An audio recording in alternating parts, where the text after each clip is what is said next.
Hello everyone, আমি শুভ্রজিৎ। তো আজকে আমি এমন একটা সিনেমা রিভিউ করতে চলেছি যেটা নিয়ে আপনার মধ্যে, আমার মধ্যে, আমাদের সবার মধ্যে একটা জোরদার উন্মাদনা রয়েছে। এই সিনেমাটা বক্স অফিসে একেবারে ঝড় তুলে দিয়েছে। 14ই ফেব্রুয়ারি রিলিজ হওয়ার পর থেকে এটা একেবারে ঝোড়ো গতিতে এগোচ্ছে। এটা কালেকশন কিন্তু অনেক দূর অব্দি গড়িয়ে গেছে। তো প্রথম 4 দিনের মধ্যে এই সিনেমাটা অলরেডি নিজের বাজেট পুরোপুরি রিকভার করে ফেলেছে। এটা আমি কোনো সাউথ ফিল্মে রিভিউ করতে যাচ্ছি না, এটা কোনো সাউথ সিনেমা নয়, এটা একেবারে পুরো দস্তুর বলিউডের সিনেমা। তো এটা কিন্তু বলিউডের প্রথম হিট ছবি এই বছরের জন্য। ইয়েস, আপনারা একদম ঠিক ধরেছেন, লক্ষ্মণ উটেকরের পরিচালনায় ছাওয়া সিনেমাটার আমি রিভিউ করতে চলেছি আজকে। তো ছাওয়া আপনারা সবাই জানেন, ছত্রপতি সম্ভাজি মহারাজ, যিনি মহারাষ্ট্রের দ্বিতীয় ভগবান। তো এটা ওনার জীবনী। দ্বিতীয় ভগবান কেন বললাম, বিকজ প্রথম ভগবান হচ্ছেন ওদের ছত্রপতি শিবাজি মহারাজ। তিনি প্রথম ভগবান, প্রথম মহাপুরুষ মহারাষ্ট্রার। তারপরের মহাপুরুষ হচ্ছে ওনারই সুপুত্র ছত্রপতি সম্ভাজি মহারাজ। তো আমি ট্রেলারের টাইমেও বলেছিলাম যে ছত্রপতি সম্ভাজি মহারাজ তিনি কিন্তু নিজের পিতাশ্রীর থেকেও অনেক বড় বীর, অনেক বড় পরাক্রমী মহারাজ ছিলেন। কিন্তু ছত্রপতি শিবাজি মহারাজকে মানে ওনার ছেলের থেকে বেশি সেলিব্রেট করা হয়। তো এটা আমার কোথাও না কোথাও একটু খারাপ লাগে, বিকজ আমি মনে করি যে বাবা ছেলে দুজনকে কিন্তু ইকুয়ালি সেলিব্রেট করা উচিত। তবে এই ছাওয়া সিনেমাতে কিন্তু ছত্রপতি সম্ভাজি মহারাজকে সেলিব্রেট করতে বা গ্লোরিফাই করতে কিন্তু কোনো কমতি ছাড়েনি। তার জীবনীকে খুব ভালোভাবেই তুলে ধরেছে। এখানে ছত্রপতি সম্ভাজি মহারাজকে একদম ভগবানের মতো, মহাপুরুষের মতনই ট্রিটমেন্ট দিয়েছে, সেটা নিয়ে কোনো সন্দেহ নেই। তো এই সিনেমাটা কিন্তু যথেষ্ট এন্টারটেনিং হয়েছে, মানে আপনার মন ভরিয়ে দেবে, ফুল অন এন্টারটেনমেন্ট দেবে আপনাকে, মানে আপনার মন খুশি করে দেবে। তো এই সিনেমাটা দেখার পর আমার মন খুবই খুশি হয়েছে, বিকজ ছত্রপতি সম্ভাজি মহারাজ তিনি এই স্বরাজের জন্য, মারাঠা সাম্রাজ্যের জন্য তিনি যা যা করেছেন, ওনার সাহসিকতা, ওনার বীরত্ব, ওনার দৃঢ়তা, ওনার মাথা না ঝোঁকানোর সেই অ্যাটিটিউডটা, ওনার স্যাক্রিফাইস, ওনার ভ্যালার, এই জিনিসগুলো উইটনেস করার মতন সৌভাগ্য আমাদের হয়েছে সিনেমার পর্দায়।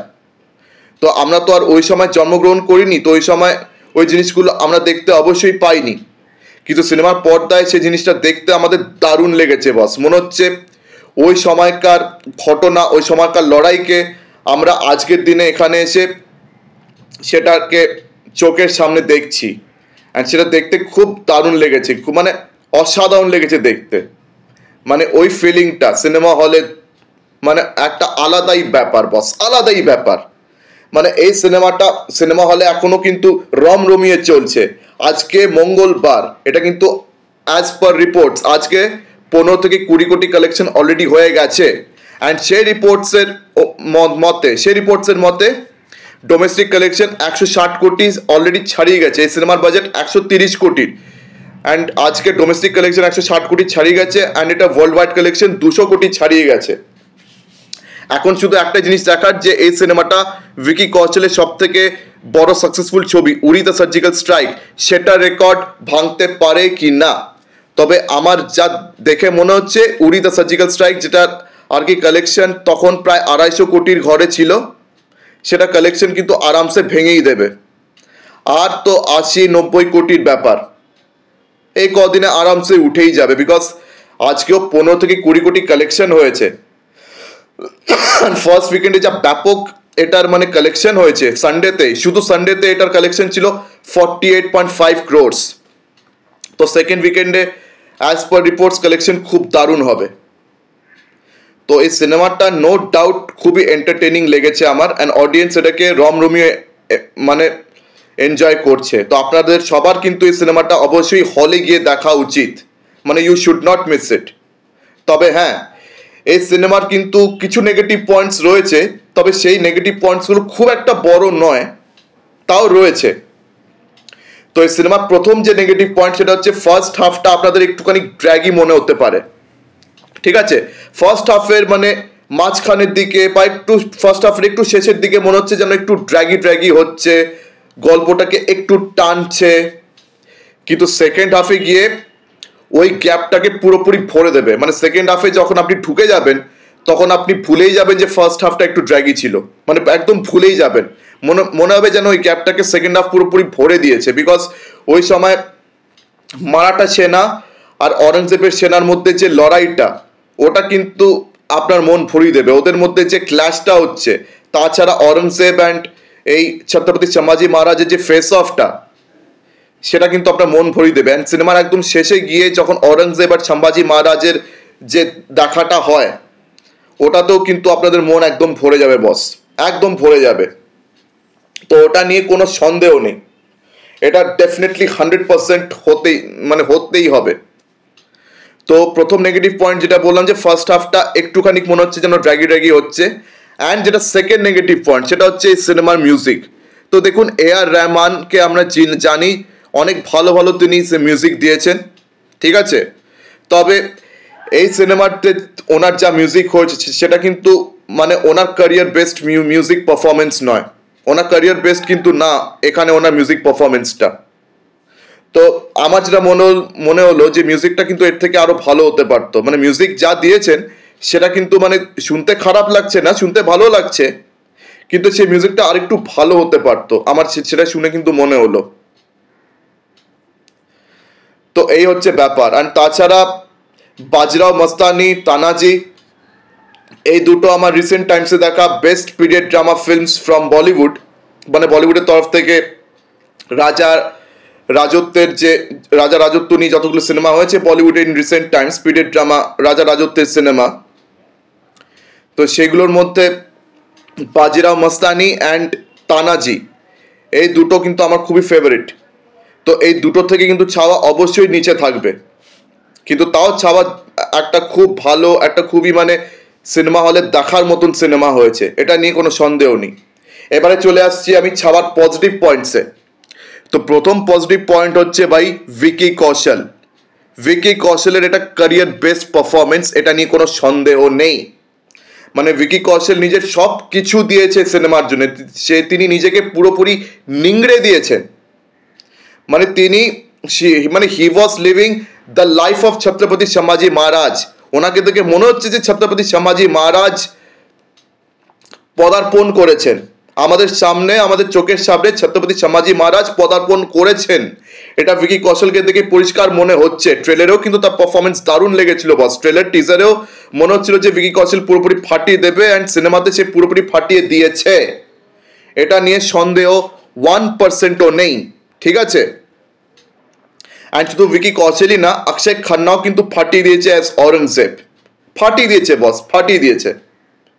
তবে এই সিনেমাতে আরো অনেক সাপোর্টিং অ্যাক্ট্রেসেস রয়েছে, তাদের সবার পারফরমেন্সেস খুব ভালো হয়েছে।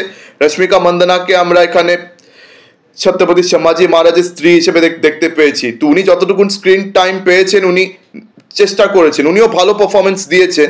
ওনার পারফরমেন্স যে খারাপ হয়েছে বলবো না, উনিও নিজের তরফ থেকে পুরোপুরি চেষ্টা করেছেন, কিন্তু এখানে প্রমিনেন্স পেয়েছে সব থেকে বেশি ভিকি কৌশলের ক্যারেক্টার, আর তারপরে অরঙ্গজেব। আপনাদের মনে হতে পারে যে অক্ষয় খান্নার মানে স্ক্রিন টাইম বা প্রেজেন্সটা এই সিনেমাতে একটু কম, অনেকে কিন্তু এটা নিয়ে প্রশ্ন তুলেওছে। তো একটা কথা বলি যে মানে অক্ষয় খান্না যতটুকু মানে টাইম পেয়েছেন সেটা কিন্তু আমার পুরোপুরি জাস্টিফাইড, পুরোপুরি মানে সঠিক লেগেছে। এটা কেন অ্যাপ্ট লেগেছে, বিকজ অরঙ্গজেব নিজে থেকে কিন্তু তলোয়ার নিয়ে লড়তে চলে যায়নি ছত্রপতি সম্ভাজি মহারাজের সাথে, ঠিক আছে।